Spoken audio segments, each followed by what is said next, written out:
September 15, Jesus calling devotion. Rest in me, my child. This time devoted to me is meant to be peaceful, not stressful. You don't have to perform in order to receive my love. I have boundless, unconditional love for you. How it grieves me to see my children working for love, trying harder and harder, yet never feeling good enough to be loved. Be careful that your devotion to me does not become another form of works. I want you to come into my presence joyfully and confidently. You have nothing to fear, for you wear my own righteousness. Gaze into my eyes, and you will see no condemnation, only love and delight in the one I see. Be blessed as my face shines radiantly upon you, giving you peace. Bible reference is taken from John chapter 15, verse 13, which says, Greater love is no one than this, than to lay down one's life for his friends, as well as Zephaniah chapter 3, verse 17. The Lord your God in your midst, the mighty one, will save. He will rejoice over you with gladness. He will quiet you with his love. He will rejoice over you with singing. And last but not least, Numbers 6, verses 25 to 26. The Lord make his face shine upon you and be gracious to you. The Lord lift up his countenance upon you and give you peace. Reading the Bible in the year September 15, morning reading is taken from 2 Corinthians chapter 8. Moreover, brethren, we make known to you the grace of God bestowed on the churches of Macedonia, that in a great trial of affliction the abundance of their joy and their deep poverty abounded in the riches of their liberality. For I bear witness that according to their ability, yes, and beyond their ability, they were freely willing, imploring us with much urgency that we would receive the gift and the fellowship of the ministering to the saints.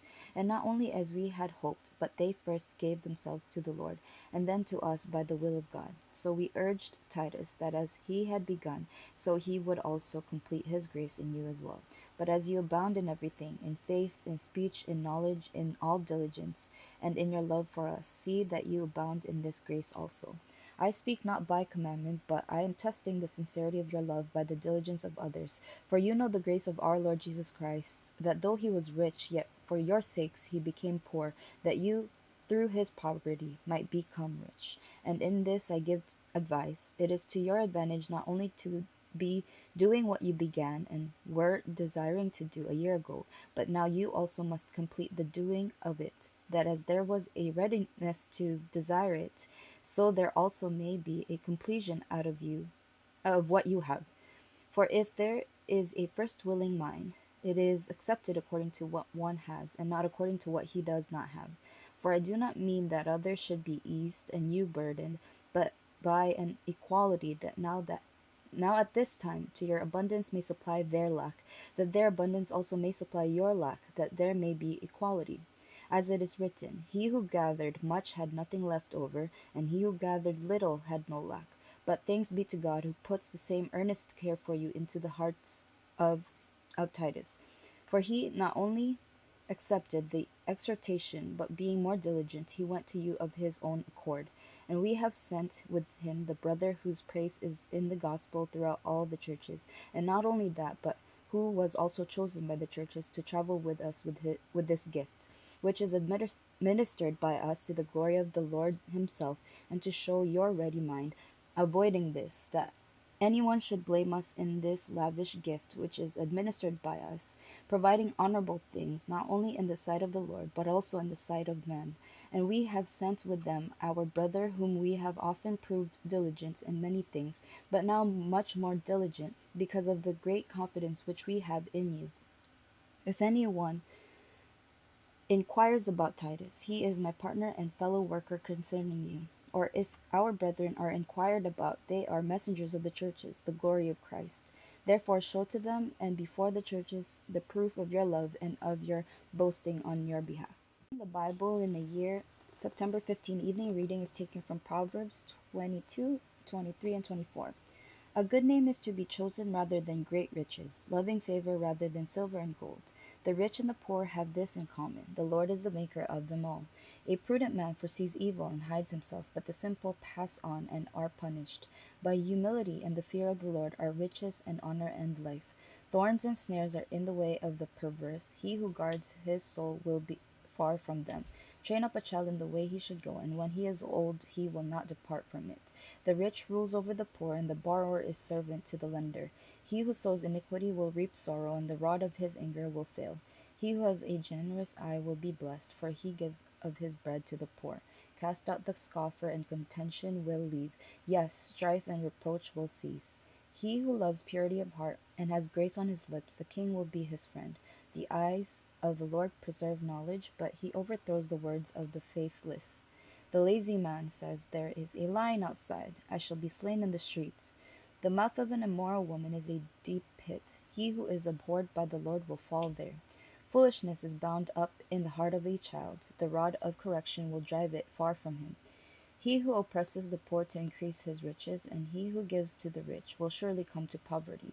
Incline your ear and hear the words of the wise, and apply your heart to my knowledge, for it is a pleasant thing if you keep them within you. Let them all be fixed upon your lips, so that your trust may be in the Lord. I have instructed you today, even you.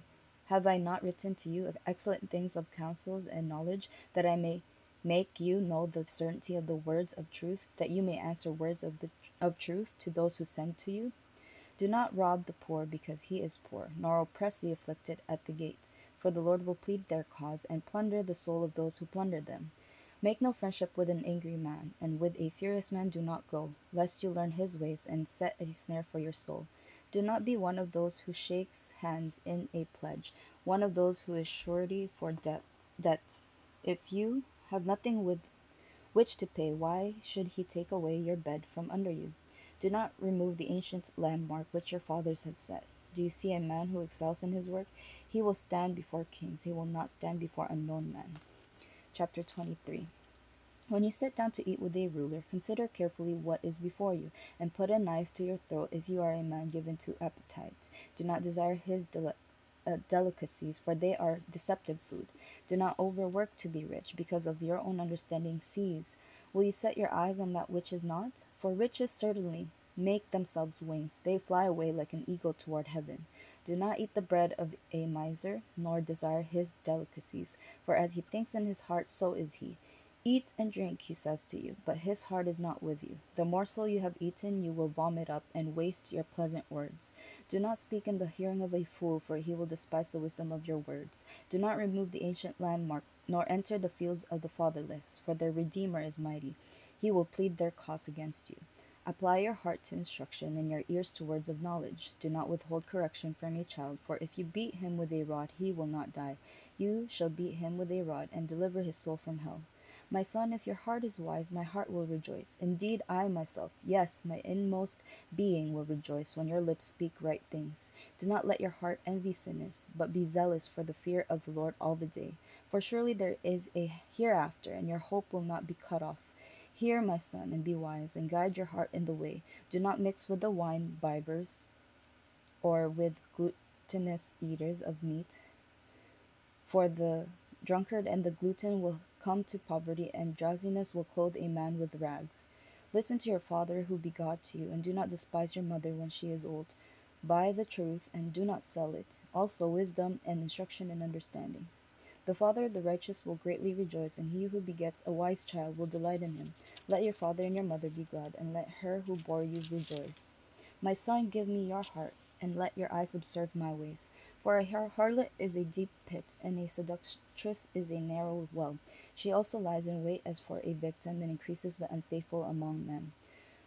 Who was woe? Who has sorrow? Who has contentions? Who has complaints? Who has wounds without cause? Who has redness of eyes? Those who linger long at the wine, those who go in search of mixed wine. Do not look on the wine when it is red, when it sparkles in the cup, when it swirls around smoothly. At the last it bites like a serpent and stings like a viper. Your eyes will see strange things, and your heart will utter perverse things. Yes, you will be like one who lies down in the midst of the sea, or like one who lies at the top of the mast, saying, "They have struck, but I was not hurt. They have beaten me, but I did not feel it. When shall I awake that I may seek another drink?" Chapter 24. Do not be envious of evil men, nor desire to be with them, for their heart devises violence, and their lips talk of troublemaking. Through wisdom a house is built, and by understanding it is established. By knowledge the rooms are filled with all precious and pleasant riches. A wise man is strong, yes, a man of knowledge increases strength. For by wise counsel you will wage your own war, and in a multitude of counselors there is safety. Wisdom is too lofty for a fool, he does not open his mouth in the gate. He who plots to do evil will be called a schemer. The devising of foolishness is sin, and the scoffer is an abomination to men. If you faint in the day of adversity, your strength is small. Deliver those who are drawn toward death, and hold back those stumbling to the slaughter. If you say, surely we did not know this, does not he who weighs the heart consider it? He who keeps your soul, does he not know it? And will he not render to each man according to his deeds?